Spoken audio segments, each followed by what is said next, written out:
All right, it is coming up on 7:13, and to our top story here, a 57-year-old man charged with first-degree murder after an unidentified male victim fatally struck by a Bloor train at the Bloor Yonge station yesterday morning. Now, this horrifying incident, of course, now raising questions about the safety at track level. Joining me now on the phone is Brad Ross, Communications Director for the TTC. Good morning, Brad.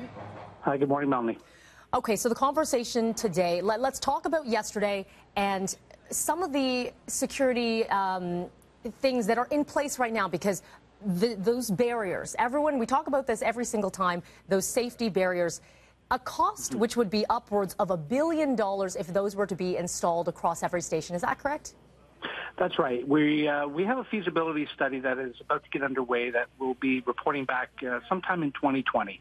And that will look at the engineering and design challenges of platform edge doors at every subway station. And we have looked at these in the past just in terms of a sort of a general sense of what it might cost. And we're upwards of well over $1 billion, and that's for all stations across the line, not per station, but nevertheless a lot of money. A number of things need to be in place first, such as automatic train control, and that's a new signaling system we are installing on line 1 now. So, in theory, yes, we can eventually install platform edge doors. It would, of course, it would prevent people from hurting themselves, from dropping things and causing people to jump down to the track to pick them up, like wallets and phones and whatnot. But it would also have an added benefit of preventing debris from blowing down to the track, and newspaper, for example, catching fire, and seeing the Toronto fire investigations that do cause a significant number of delays.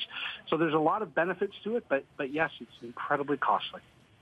Now, Brad, we're just taking a look at some visuals right now of what it looks like in Tokyo, and I don't know if it'll be the exact type of model that you could be looking at, these doors that you're looking at, but basically it would need automation, right? Because it would need to stop at an exact spot to be able to open up, and that's a whole other system in itself to be able to retrofit some of these stations which are already in existence. Right. So what you need is automatic train control, and so that is happening because, as you correctly point out, the trains would need to stop with precision in a station so that the subway doors align with the platform edge doors. They're sort of like the doors that you see at a grocery store as you approach. They slide open. It's the same idea. You see them, in fact, at Pearson with the people mover between terminals 1 and 3. They're not uncommon. They're very common around the world, but they are generally built with new lines that are constructed. Occasionally you'll see some lines in some cities like Paris, for example, that have retrofitted existing lines.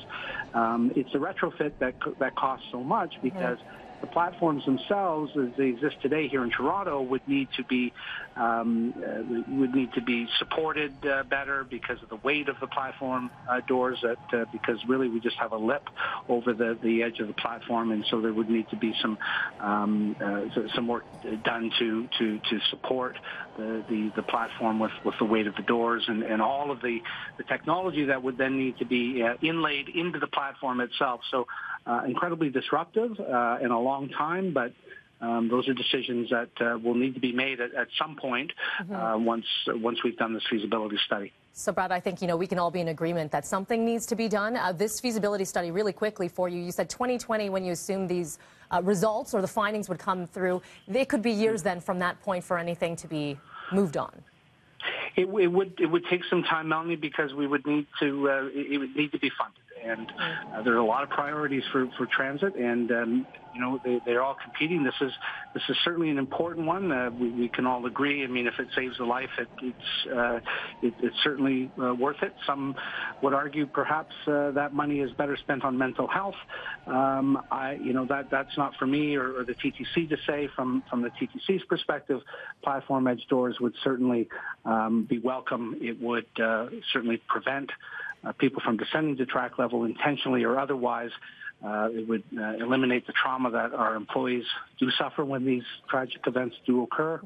And it would be a benefit to the operations of the system generally with respect to reduced numbers of delays. So there's operational benefits as well as the human benefit, of course. Absolutely. Brad, appreciate your time this morning. Thank you for that.